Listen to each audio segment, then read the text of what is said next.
ရုပ်ကြီးဆိုသလိုပဲအရှိမလိုင်းတွန်းတစ်ခုကလင်းမြန်စွာထွက်ပေါ်လာကတောက်ပတ်လင်းနှန်းတွေကလည်းအဲ့ဒီကနေဖျားထွက်လို့လာတယ်အဲ့ဒီကတော့ကြီးမားတဲ့အစီမံတစ်ခုဖြစ်ပါတယ်အစီမံအတွင်းထဲမှာတော့ကျွဲလာတဲ့ဝိညာဉ်စွမ်းအားနဲ့လိုင်းကရက်တွေကရှိလို့နေတယ်တကယ်တော့မြောက်ပိုင်းကောင်းကင်ဝိညာဉ်အကယ်ဒမီကျောင်းတစ်ခုလုံးကဝိညာဉ်အရှိန်အဝါတွေကဒီနေရာကနေလာဆင်းသက်လာတာဖြစ်ပါတယ်ဒီနေရာကမြောက်ပိုင်းကောင်းကင်ဝိညာဉ်အကယ်ဒမီကျောင်းရဲ့မူလစစ်ဖြစ်ပြီးပါတယ်အဆင့်၈ဝိညာဉ်ကုန်ပေးချုံဝိညာဉ်စီမံကဒေါ်ပတ်ကြောက်ရောကောင်းတာပါအဆင့်၈ဝိညာဉ်ကုန်ပေးချုံဝိညာဉ်စီမံကတက်တက်ကြက်စရာကောင်းတာပါအရှိကမြင်ကွင်းကိုကြည့်ရင်မူကြံတယောက်တက်ပြင်းတွေချလိုက်တယ်ဒီစင်ညာဥက္ကန္တာပြန့်စီမံကအမိခိုကင်းမဲ့စွာရှိနေတဲ့အစီမံတစ်ခုဖြစ်တယ်ဒီလိုစီမံကိုဖန်တီးဖို့အတွက်အစင်မြင့်ဇင်းညောင်စီမံဆရာအမြောက်များကိုလိုအပ်ပါတယ်ဌာနမှုကြီးထိုကစန်းကလက်ကိုလေးရမ်းလိုက်တာနဲ့တောက်ပတဲ့လင်းနှန်းတွေကအဆင့်၈ဇင်းညောင်စီမံရဲ့အရှိမစူးစီးလို့လာတဲ့ရုပ်ကြီးဆိုသလိုပါမိတာထောင်လောက်ကြီးမားတဲ့တကားကြီးတစ်ချက်ကအလင်းနှန်းထဲမှာပေါ်ထွက်လို့လာတဲ့ကြီးမားတဲ့တကားကပိတ်လျက်အနေထားနဲ့ရှိနေပြီးမျက်နှာပေါ်မှာတော့ထူးဆန်းတဲ့အကူအရာစကားလုံးကတောက်ပလိုနေတဲ့ဒါအပြင်တချို့တော့ချိုပိတ်ချင်းတွေကလည်းအကန့်အသတ်မဲ့စွာတည်ရှိနေတဲ့စွမ်းအားတွေနဲ့တခြားပုံစံရက်တီလိုနေတဲ့ဒါကမြောက်ပိုင်းကောင်းကင်ရဲ့တကားလားရှန်ဆန်းရှန်းတဲ့ចောင်းသားတွေကကြီးမားလုံးတဲ့တကားကြီးကိုကြည့်ပြီးလင်းလက်နေတဲ့မျက်လုံးတွေနဲ့မေးလိုက်တဲ့လက်ချောင်းလေးကိုဝှေ့ရမ်းလိုက်တာနဲ့တောက်ပတဲ့လင်းနှန်းတွေကဌာနမှုပြီးတိုက်ဆန်းစီကနေကြီးမားတဲ့ကြေးတကားစီကိုပြေးထွက်သွားတဲ့အလင်းနှန်းတွေကတကားကိုထိုးနှက်လိုက်တာနဲ့တကားကြီးရဲ့မျက်နှာပြင်ပေါ်ကထူးဆန်းတဲ့အကျမကားလုံးတွေကစတင်တောက်ပလာကရုပ်ကြီးဆိုသလိုပဲအလင်းနှန်းတွေကကွဲထွက်လို့သွားတဲ့အကျမလင်းနှန်းတွေကကွဲထွက်သွားတာနဲ့လေးလံတဲ့အတန်တစ်ခုကထွက်ပေါ်လာကနောက်ဆုံးတော့ကြီးမားတဲ့တကားကြီးလည်းတဖြည်းဖြည်းနဲ့စတင်ပွင့်လိုလာတယ်အဲ့ဒီအချိန်မှာတော့တောက်ပတဲ့အလင်းတွေကကောင်းကင်ဘော်ကိုပြေးတက်လို့သွားတဲ့တကားမကြီးပွင့်သွားတာနဲ့ထူးဆန်းပြီးများပြားလုံးလာတဲ့ဝိညာဉ်အရှိန်ဝါတွေကလည်းကောင်းကင်တစ်ခုလုံးကိုဖုံးလွှမ်းလို့ထားလိုက်တယ်ဒီဝိညာဉ်အရှိန်ဝါတွေကအယမ်းကိုများလုံးတာကြောင့်လေစင်နာမောင်းဖြစ်ပြောင်းလဲလိုလာတဲ့ဝိညာဉ်အရှိန်ဝါတွေကမြောက်ပိုင်းကောင်းကင်ဝိညာဉ်အကယ်ဒမီကျောင်းကကောင်းကင်တစ်ခုလုံးကိုဖုံးလွှမ်းသွားတဲ့အတွက်ကြောင့်လဲကျောင်းသားအလုံးရဲ့စိတ်တွေကလည်းလှုပ်ရှားလို့လာကြတဲ့အခုလက်ရှိကောင်းကင်ပေါ်မှာဖုံးလွှမ်းနေတဲ့စွမ်းအားတွေကတာမန်ထက်ကိုပိုပြီးပြင်းထန်လွန်းလာပါတယ်ခမ်းမစရာမိုးယုံနဲ့အကြီးကဲချိုတိန်တို့ကမင်းတို့ကိုအဖော်ဖြစ်မြောက်ပိုင်းကောင်းကင်တကားတွေကိုဝင်ရောက်ကြလိမ့်မယ်မင်းတို့သာတခုခုဖြစ်သွားရင်သူတို့နှစ်ယောက်ကမင်းတို့ကိုချက်ချင်းကူညီပေးကြလိမ့်မယ်ဌာနမှုကြီးထိုက်ဆန်းကကြန့်ခိုင်နေတဲ့အကြည့်တွေနဲ့ပြောလိုက်တယ်မြောက်ပိုင်းကောင်းကင်တကားအတွင်းထဲမှာတော့အကန့်အသတ်မရှိတဲ့ဝိညာဉ်စွမ်းအားတွေကရှိနေတဲ့ရှင်းရှင်းတန်တန်အခြေအနေသာအနှဲငယ်လောက်ဖြစ်ပေါ်လာရင်ပတ်ဝန်းကျင်တစ်ခုလုံးလည်းအိုးအိုးကြကြဖြစ်လာလိမ့်မယ်။ဒါကြောင့်မင်းတို့အားလုံးကသတိထားမှဖြစ်လိမ့်မယ်။ဟုတ်ကဲ့ရှန်ဆန်းရှန်းနဲ့ចောင်းသားတွေကချက်ချင်းဆိုသလိုလေးစားသမှုနဲ့ပြန်ဖြေလိုက်တယ်။မင်းတို့အားလုံးအစင်တင်ဖြစ်ရင်အထဲကိုဝင်ကြတော့ဌာနမှုကြီးထိုက်ဆန်းကခေါင်းကိုညိတ်ကပြောလိုက်တယ်သွားကြဆို။ရှန်ဆန်းရှန်းကအရှိကနေဥဆောင်ပြီးမြောက်ပိုင်းကောင်းကင်တကားမကြီးစီပြေးထွက်လို့သွားတယ်သူ့ရဲ့အနောက်မှာတော့လီရွှေအတွက်ဆုရွှေဟီရောက်တဲ့တခြားသောចောင်းသားတွေကလေလေးကိုခက်ပြင်းပြင်းလေးရှက်သွင်းပြီးချက်ချင်းဆိုသလိုအနောက်ကနေပြေးလိုက်သွားကြတယ်နောက်ဆုံးမှာကြန့်ရှိနေတဲ့သူကတော့မူချန်ရဲ့ဘေးနားမှာရက်နေတဲ့လော်လီပဲဖြစ်တယ်သူမကခက်မဲ့မဲ့ပြူပြီးမူချန်ကိုပြောလိုက်တယ်ချစ်အထဲကိုဝင်ရတော့မယ်ဒီနှစ်ဝက်အတွင်းမှာမြောက်ပိုင်းပင်လယ်နဂါးရဲ့တင်ကြားမှုအောက်မှာလိမ့်လိမ့်မာမာနေခဲ့နော်အရှိကကောင်မလေးကိုကြည့်ရင်မူချန်ရဲ့စိတ်ထဲမှာဝမ်းနည်းသလိုခံစားမိလို့လာတယ်ဒီနှစ်ဝက်အတွင်းမှာသူမကိုမြင်ခွင့်မရတော့ဘူးဆိုတဲ့စကားလုံးကလည်းသူ့ရဲ့နှလုံးသားကိုရိုက်ခတ်လို့နေတဲ့တိုးတော်လဲအခုအချိန်မှာသူ့အနေနဲ့မိမလလေးရဲ့ခါးကိုဖက်ကနဘူးကိုနမ်းရှိုက်တာကလွဲပြီးဘာမှမလုံနိုင်တော့ပါဘူးတတိထောင်မူချန်ရဲ့အပြုတ်မှုကြောင့်လော်လီလဲရှက်သွေးဖြာလို့သွားတယ်ပြီးနောက်သူမကခေါင်းကိုညှိရင်မူချန်ရဲ့ရင်ဘတ်ကိုတွန်းထုတ်ကတကားမကြီးစီကိုပြေးထွက်လို့သွားတယ်မျက်စိတမက်အတွင်းမှာပဲသူမရဲ့ကိုကပျောက်ကွယ်လို့သွားတယ်သူမရှိအနောက်မှာတော့ခမ်းမစရာမိုးယုံနဲ့အကြီးကဲချိုတိန်တို့ကလိုက်ပါလို့သွားတယ်တကားမကြီးရဲ့ကိုဝင်ရောက်သွားတဲ့လူတွေအားလုံးပျောက်ကိုအဲသွားတာနဲ့မြောက်ပိုင်းကောင်းကင်တကားလဲကြောက်လန့်စရာကောင်းလုံးနဲ့စွမ်းအားနဲ့အတူတဖြည်းဖြည်းနဲ့ပိတ်လို့လာတယ်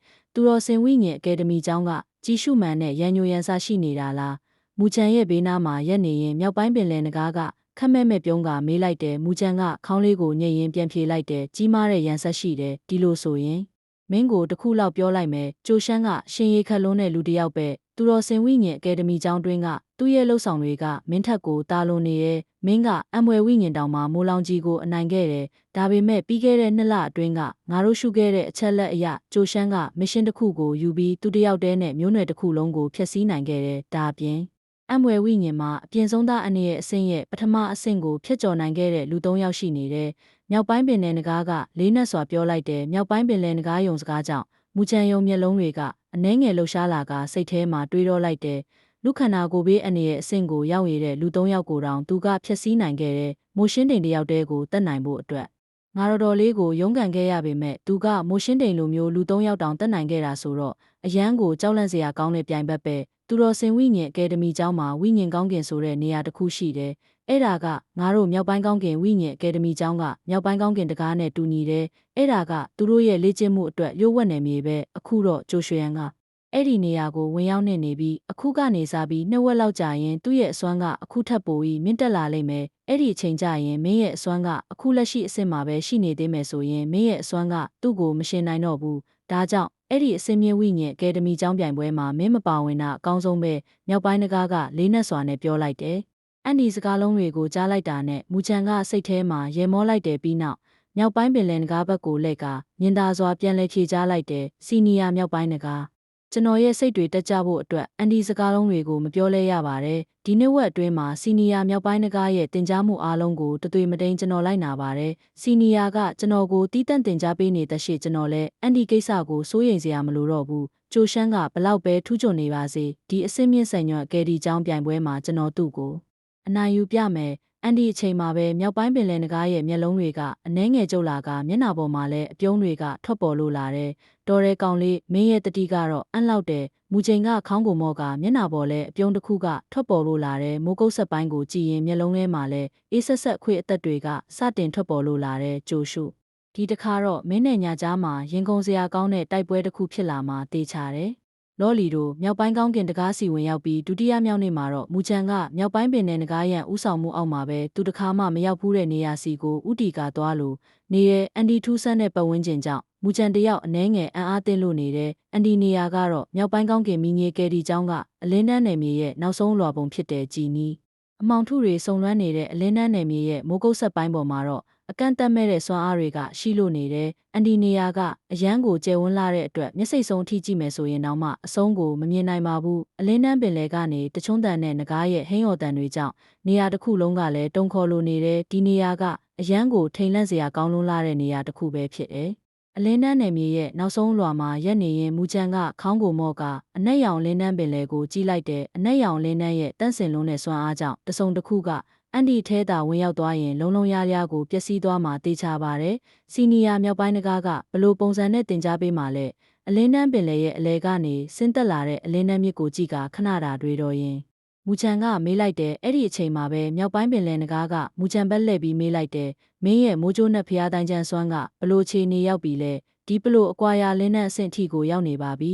မူချန်ကရိုးသားစွာနဲ့ပြန်ဖြေလိုက်တယ်မူချန်ရဲ့ပြန်လည်ဖြေကြားချက်ကိုကြားလိုက်တာနဲ့မြောက်ပိုင်းပင်လယ်နဂါးကမျက်ခုံးကိုတွန့်ကခေါင်းကိုညှိရင်မပြောင်းလဲတဲ့အတန်နဲ့ပြောလိုက်တယ်မစိုးပါဘူးဒါပေမဲ့အခုကနေစပြီးမင်းရဲ့မိုးကြိုးနဲ့ဖျားတိုင်းချမ်းကကွာတရအကွာရလင်းနဲ့အဆင့်ရောက်အောင်လေ့ကျင့်ရမယ်အန်ဒီစကားလုံးကြောင့်မူချန်တယောက်တန်းလို့သွားတဲ့ခန္ဓာကိုယ်ကိုတန့်စင်စေတဲ့နတ်ဖျားအဆင့်ဝိညာဉ်ဝိဇ္ဇာပညာရက်ကလေ့ကျင့်ဖို့အရန်ကိုခက်ခဲပါတယ်အထူးသဖြင့်နတ်ဖျားအဆင့်ဝိဇ္ဇာပညာရက်ထဲမှာမူမိုးကြိုးနတ်ဖျားတိုင်းကိုအောင်မြင်အောင်လေ့ကျင့်နိုင်ဖို့ကပိုလို့အောင်ခက်ခဲလာပါတယ်ဒီလိုအလင်းနှံ့ကွာအဆင့်ကိုရောက်ဖို့အတွက်သူလည်းမြောက်များစွာသောပေးဆက်မှုတွေလုပ်ခဲ့ရပါတယ်ဒါကြောင့်ကွာတရအကွာလင်းနှံ့အဆင့်ကိုရောက်ဖို့အတွက်ကသူ့အနေနဲ့ပိုလို့တောင်ခက်ခဲလာပါတယ်နောက်ထပ်ရက်စောအဲ့ဒီထဲကိုဝင်ပြီးအတွင်းကိုလေ့ကျင့်ရမယ်ဒါပေမဲ့ဒီနေရာကနေထွက်လာလို့တော့မရဘူးမြောက်ပိုင်းပင်လယ်နဂါးကအနက်ရောင်လင်းနှံပင်လယ်ကိုညွှန်ပြရင်မပြောင်းလဲတဲ့အတန်နဲ့ဆက်ပြီးပြောလိုက်တယ်ပြီးတော့အံ့ဘွယ်နဲ့ရောင်လင်းနှံအစိတ်ကိုသုံးပြီးမင်းရဲ့ဝိညာဉ်စွမ်းအားအရှိန်အဝါကိုဖုံးအုပ်ခွင့်မပြုဘူးအန်ဒီစကားလုံးကြောင့်မူချန်လဲတန်းသွားကဦးကောင်းလဲကျင်းတို့လာတဲ့အရင်တုန်းကစမ်းသက်ဖူးတဲ့အတွက်လဲအလင်းတန်းပင်လေရဲ့ကြောက်မက်ဖွယ်ရာကောင်းတဲ့အကြောင်းကိုသိနေတာပဲဖြစ်တယ်အရင်တုန်းကတော့သူကအံ့ဘွယ်နဲ့ရောင်အလင်းတန်းစိတ်ကိုအသုံးပြုပြီးသူ့ရဲ့ဝိညာဉ်စွမ်းအားကိုဖုံးကားထားတာကြောင့်အလင်းတန်းပင်လေတဲကိုဝင်သွားရတာဖြစ်တယ်ဒီလိုမဟုတ်ရင်အံ့ဘွယ်နဲ့ရောင်လင်းတန်းတွေကသူ့ကိုတန်ကြီးမှန်ကြီးတိုက်ခိုက်ကြမှာတေချာပါတယ်သူ့ရဲ့အစွမ်းကအရန်ကိုတိုးတက်လာတယ်ဆိုပေမဲ့ကြောက်လန့်စရာကောင်းတဲ့အံ့ဘွယ်နဲ့ရောင်လင်းတန်းနဲ့ရှင်ရင်အမုံမားလေးသာဖြစ်တယ်ဒါအပြင်မြောက်ပိုင်းပင်လယ်နဂါးကိုတောင်ဒုက္ခပေးခဲ့တဲ့အလင်းတန်းပင်လယ်ကကြောက်လန့်စရာကောင်းတဲ့အလင်းတန်းဝိညာဉ်ကိုမှတ်မိနေသေးပါပဲအန်ဒီလင်းတန်းဝိညာဉ်သာသူ့ကိုတိုက်ခိုက်ရင်သူလဲပြားမုံဖြစ်သွားမှာတေချာပါတယ်အလင်းတန်းပင်လယ်မှာမရေမတွက်နိုင်တဲ့အံ့ဘွယ်နဲ့ရောင်လင်းတန်းစွမ်းအားတွေရှိတယ်အန်ဒီယာတွေကမင်းရဲ့ပိုးကျိုးနဲ့ဖျားတိုင်းချမ်းရဲ့အစွမ်းနဲ့ရောဆက်ဖို့အတွက်တင့်တော်တဲ့အရာတစ်ခုပဲဒါအပြင်အံ့ဘွယ်နဲ့ရောင်လင်းတန်းထဲမှာစွမ်းအားတွေကပါဝင်နေတဲ့မင်းသာအန်ဒီယာကိုခုခံနိုင်ရင်မင်းရဲ့စွမ်းအားအတွက်ကြီးမားတဲ့အကျိုးကိုရလိမ့်မယ်အန်ဒါကမြောက်ပိုင်းကောင်းကင်တကားစီကနေရရှိမဲ့အရာထက်မနှိမ့်တဲ့အကျိုးမြတ်တစ်ခုပဲမြောက်ပိုင်းပင်နယ်နဂါးကလေးနေတဲ့အတန်နဲ့ပြန်ပြီးဖြေကြားလိုက်တယ် မင်းကအန်ဒီနီလန်းကိုကြောက်နေရင်တာမန်နီလန်းတစ်ခုကိုရွေးချယ်လို့ရတယ်ဒါပေမဲ့နှစ်ဝက်ကြာသွားရင်တော့ရှန်ဆန်းရှန်လီရှန်ဟန်နဲ့တခြားကျောင်းသားတွေကမင်းထက်တောင်အရွှေခေတ်ပိုးထက်သွားလိမ့်မယ်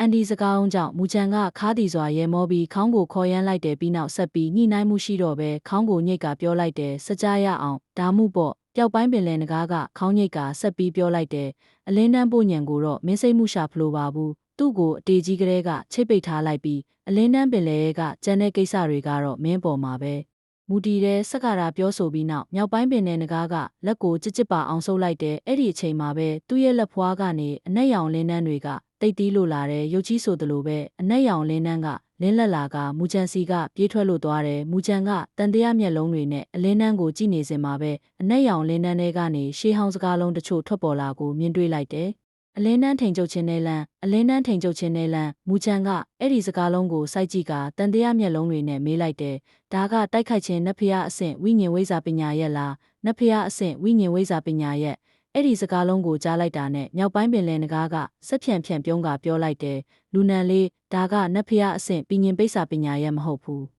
းအံ့မွယ်နီလန်းတစ်ခုပဲအံ့မွယ်နီလန်းအန်ဒီစကားလုံးကြောင့်မူချန်လဲချက်ချင်းဆိုသလိုအံ့အားသင့်လို့သွားတယ်ကမာပတ်ကမြေတွင်းမှာတော့ထူးခြားတဲ့အရာတွေအများကြီးရှိပါတယ်အန်ဒီထဲမှာလဲနတ်ဖျားအဆင့်ပညာပိဿာပညာရဲ့ကတခုပါဝင်ပဲဖြစ်တယ်အံ့မွယ်နီလန်းကတော့ပိုလို့တောင်ထူးဆန်းလာပါတယ်ဒဏ္ဍာရီအရာကတော့ကောင်းကင်အောင်မှာထူးခြားဆန်းပြတဲ့အရာတွေရှိတယ်လို့ဆိုထားပါတယ်အဲ့ဒီအရာကိုပုံဖော်နိုင်ရင်ဒါမဟုတ်လှုပ်ရှားအောင်လုပ်နိုင်ရင်ကြောက်လန့်စရာကောင်းတဲ့အစွမ်းတွေကထွက်ပေါ်ဖို့လာတယ်ဒီလိုစွမ်းတွေထုတ်လွှတ်နိုင်တဲ့နီလန်းကိုတော့အံ့မွယ်နီလန်းလို့သတ်မှတ်ထားကြတယ်သို့တော်လဲအံ့မွယ်နီလန်းတွေကလေ့ကျင့်မှုအတွက်အရန်ကိုပြင်းထန်လွန်းတဲ့နီလန်းပဲဖြစ်တယ်ဒါအပြင်မှတ်တမ်းရဆိုရင်အံ့မွယ်နီလန်းတွေကအရန်ကိုရှားပါသလိုအမြင့်ဆုံးစွမ်းအားရှင်တွေတောင်မျက်စိကျနေတဲ့အရာလဲဖြစ်တဲ့အရင်တုန်းကတော့မူချန်လဲအဲ့ဒီအကြောင်းကိုဝေဝါးလေးကြားဘူးခဲ့တယ်တိုးတော်လဲအဲ့ဘွယ်နီလန်းကိုဝိညာဉ်ခံမထဲမှတောင်သူတခါမှမတွေ့ဘူးပါဘူးဒါပေမဲ့အခုတော့အဲ့ဒီအရာသူ့ရဲ့မျက်စိရှိတဲ့မှာပေါ်ထွက်လို့လာတယ်ရေကူရအားဖြင့်ပြောရရင်အဲ့ဘွယ်နီလန်းတွေကအမြင့်ဆုံးစွမ်းအားရှင်တွေသာထိတွေ့လို့ရတဲ့အရာမျိုးရဲ့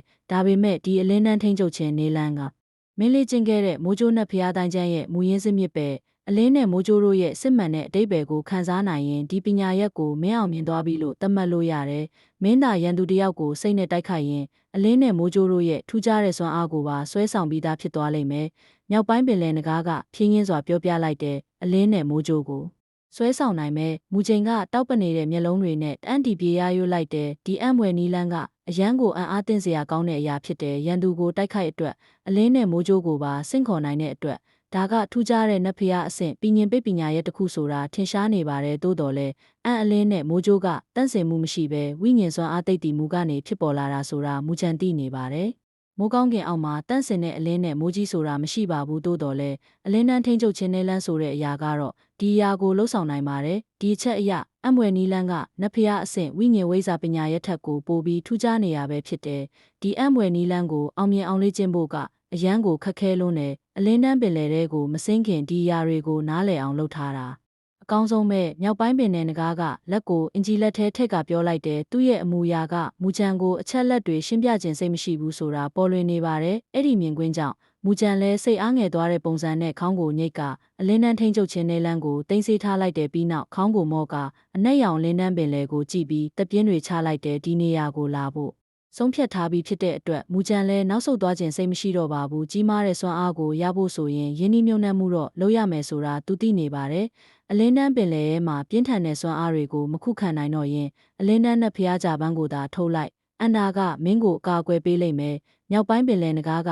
ဖြင်းရင်းစွာပြောလိုက်တယ်ဟုတ်တဲ့ခေါင်းလေးကိုညှိပြီးမူချန်ကခြေပန်းနှောင်းထောက်ကမိုးကုတ်ဆက်ပိုင်းပေါ်ကိုပြေးထွက်သွားလိုက်တဲ့အကန့်အသတ်မှတ်တဲ့စွမ်းအားတွေကလှုပ်ရှားကအလင်းတန်းတစ်ဖြဲသူ့ရဲ့ခန္ဓာကိုယ်တစ်ခုလုံးကိုအကာအကွယ်ပေးထားလိုက်တဲ့အလင်းတန်းပင်လယ်ထဲမှာတေးစေနိုင်တဲ့အနေအတွေကရှိနေကြောင်းသူလဲမိုးကြိုးနဲ့ဖျားတိုင်းချမ်းကိုထုတ်သုံးလိုက်တာဖြစ်တယ်တကယ်တော့အခုအချိန်မှာတတိထားတာအကောင်းဆုံးပဲဖြစ်တယ်အလင်းတန်းပင်လယ်တွင်ကမရေမတွက်နိုင်သောအနက်ရောင်လင်းနှန်းတွေကမူချန်ရဲ့ချီကပ်လာမှုကိုတတိပြုမိလိုက်တာကြောင့်လှုပ်ရှားလို့လာတဲ့ရုပ်ကြီးဆိုသလိုပဲတချမ်းတန်တစ်ခုကထွက်ပေါ်လာကအလင်းနှန်းတွေကမူချန်ရဲ့ကိုထိုးနှက်လိုက်တဲ့အလင်းနှန်းတွေကမူချန်ရဲ့ခန္ဓာပေါ်မှာပောက်ကွဲသွားတာနဲ့သူ့ရဲ့ဝိယုံရှည်ကလည်းချက်ချင်းဆိုသလိုပြာမုံတွေဖြစ်လို့သွားတဲ့တစ်ချိန်တည်းမှာပဲသူ့ရဲ့ခန္ဓာကိုယ်တစ်ခုလုံးကနေနာကျင်မှုတွေကလည်းစက်တင်ပြန်နှံ့လိုလာတဲ့သို့တော်လဲသူ့ရဲ့မျက်နှာအမှုအရာတွေကတော့ပြောင်းလဲသွားခြင်းမရှိပါဘူးတကယ်တော့သူ့ရဲ့မိုးကြိုးနဲ့ဖျားတိုင်းချမ်းရဲ့အဆင့်ကမြင့်တက်လာတဲ့အတွက် အမွေနဲ့ရောင်လင်းနှန်းရဲ့ထိုးနှက်မှုတွေကိုခွဲနိုင်တာပဲဖြစ်တယ်။အလင်းနှန်းပင်လယ်ရဲ့ကပုံးကွယ်နေတဲ့ထိတ်လန့်စရာအမွေနဲ့ရောင်လင်းနှန်းရဲ့အကြောင်းကိုသိနေတဲ့အတွက်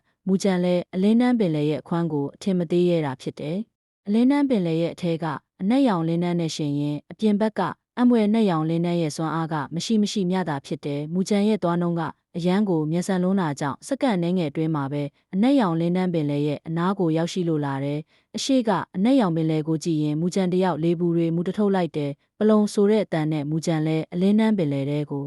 ထိုးဆင်းသွားလိုက်တယ်အလင်းနှန်းပင်လယ်ရဲ့ကိုထိုးဆင်းလိုက်စင်မှာပဲအလင်းနှန်းစွမ်းအားကသူ့စီချက်ချင်းဆိုသလိုပြေးထွက်လာတာကိုမူကြံတယောက်ချက်ချင်းဆိုသလိုခန်းစားဖိလိုက်တဲ့အရင်နှန်းကတော့သူကအမွေနဲ့ရောင်လင်းနှန်းစိတ်ကိုအကာအကွယ်ဖြစ်အသုံးပြုခဲ့တာကြောင့်အလင်းနှန်းပင်လယ်လဲသူ့ကိုဘာမှမလုပ်နိုင်တာဖြစ်တယ်သို့တော်လဲအကာအကွယ်မရှိဘဲပြေးဆင်းသွားတဲ့အခါမှာတော့ပုံအောင်နေတဲ့အလင်းနှန်းပင်လယ်ကထူးခြားတဲ့စွမ်းအားတွေကလည်းသူ့ကိုသတိပြုမိလာကြတယ်။အဲ့ဒီအချိန်မှာပဲမူကျင်ရဲ့ကိုယ်ထဲကနေအကန့်အသတ်မဲ့တဲ့စွမ်းအားတွေကပြေးထွက်လာကအလင်းနှန်းစွမ်းအားတွေကိုခန်းစကားကွယ်ပေးလိုက်တဲ့မိတာ1000လောက်ရှိတဲ့အကာအကွယ်ထိဆင်းသွားပြီးချိန်မှာတော့သူ့ရဲ့သွားနှုံးကတဖြည်းဖြည်းနဲ့စတင်နေကွေးလိုလာတယ်ပြီးနောက်သူကနေရာတစ်ခုမှာထိုင်ကသူ့ရဲ့ရင်ဘက်ပေါ်ကနေအလင်းနှန်းအကွာနှစ်ခုကအောက်ပလိုလာတဲ့တစ်ချိန်တည်းမှာပဲသူ့ရဲ့ခန္ဓာကိုယ်ကနေစဝန်းပြက်ပုံစံအနက်ရောင်လင်းနှန်းကထွက်ပေါ်ဖို့လာတဲ့အကန့်အသတ်မှုတဲ့စွမ်းအားတွေကမူကြံရဲ့ကိုယ်ထဲကနေမြင့်တက်လာတာနဲ့သူ့ရဲ့ပတ်လည်မှာလည်းကျယ်ဝန်းတဲ့အရာတစ်ခုကထွက်ပေါ်လာကအနက်ရောင်လင်းနှန်းရည်တွေကိုအဝေးစီတွန်းပို့လိုက်တဲ့ထိုင်လျက်အနေထားနဲ့ရှိနေစဉ်မှာပဲ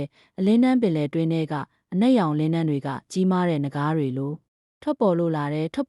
ငကားပုံစံလင်းနှန်းတွေမှာလည်းကြောက်လန့်စရာကောင်းတဲ့စွမ်းအားတွေကပါဝင်လို့နေတဲ့စဖို့အချိန်ကြပြီးမူချိန်တယောက်ရေရွတ်နေရင်သူ့ရဲ့ကိုယ်ရင်းထဲကနေအရေးတစ်ခုကထွက်ပေါ်ဖို့လာတဲ့အခုအချိန်မှာတော့အားလုံးကဒီနှစ်ဝက်အတွင်းမှာကျင်းပကြမဲ့အစင်းမြင့်ဝိညာဉ်အကယ်ဒမီကျောင်းပြိုင်ပွဲအတွက်ပြင်ဆင်မှုတွေပြုလုပ်နေကြပါတယ်။မြောက်ပိုင်းကောင်းကင်တကားအတွင်းထဲကိုမူချိန်ကဝင်ရောက်ခြင်းမရှိပေမဲ့အဲ့ဒီထဲမှာဝင်ရောက်ပြီးလေ့ကျင့်မှုတွေပြုလုပ်တာကအရန်ကိုအနေရများတယ်ဆိုတာသူသိနေပါတယ်တခြားလူတွေကအားကျိုးမှန်တက်စူးစမ်းနေကြတဲ့အတွက်သူလည်းပြည့်ရည်လို့မရတော့ပါဘူးဒီနက်တက်အတွင်းမှာကြီးမားတဲ့ပြောင်းလဲမှုတွေဖြစ်ပေါ်လာနိုင်ပါတယ်အဆင့်ပြင်ပိုးညေကဲစိတ်ကြောင်းပြင်ပွဲကြောင့်လည်းပြင်ပွဲမှာပါဝင်ကြမဲ့ចောင်းသားတွေအားလုံးကနေလန်းဆောင်ကိုအသုံးပြုပြီးစွမ်းအားတွေကတိုးတက်လာအောင်လှုပ်ဆောင်နေကြတဲ့အခုကနေစပြီးနက်တက်ကြမှာတော့အားလုံးရဲ့စွမ်းအားတွေကတိုးတက်လာမှာစကတ်မှုပေါင်းတာကြောင့်မိုရှင်းတိန်ကိုအနိုင်ယူနိုင်မှုကြောင့်သူသားကိုကျေနပ်နေမယ်ဆိုရင်သူ့ပေါ်ထားတဲ့မြောက်ပိုင်းကောင်းကင်ဝိညာဉ်အကယ်ဒမီကျောင်းရဲ့မျှော်လင့်ချက်တွေအားလုံးကပျက်စီးသွားပါလိမ့်မယ်လေလေးကိုခက်ပြင်းပြင်းလေးရှုသွင်းပြီးမူချံကငကားပုံစံလိုဖြစ်နေတဲ့အမွေနဲ့ရောင်လင်းနှန်းကိုစိုက်ကြည့်လိုက်တဲ့ရုပ်ကြီးဆိုသလိုပဲသူ့ရဲ့လက်မြထဲကနေဟင်းော်တန်ကထွက်ပေါ်လာတဲ့လာခဲ့မင်းတို့ရဲ့အစွမ်းကဘလောက်ထိကြောက်စရာကောင်းတယ်လဲဆိုတာငါ့ကိုထုတ်ပြစမ်းအကန့်အသတ်မှုတဲ့ဝိညာဉ်စွမ်းအားတွေကမူကြံရဲ့ကိုယ်ထဲကနေပောက်ကွဲလိုလာတဲ့ချိန်အောက်ကွဲလာတဲ့ဝိညာဉ်စွမ်းအားတွေကချက်ချင်းဆိုသလိုပဲအလင်းနှန်းပင်လယ်ကိုလုံးဝရတားဆီးလိုက်တယ်အဲ့ဒီအချိန်မှာပဲအမွေနဲ့ရောင်အလင်းနှန်းစီကနေထချုံးတန်နဲ့အတူပောက်ကွဲတန်တွေကထွက်ပေါ်လာကအလင်းနှန်းပင်လယ်လဲကွဲထွက်လို့သွားတယ်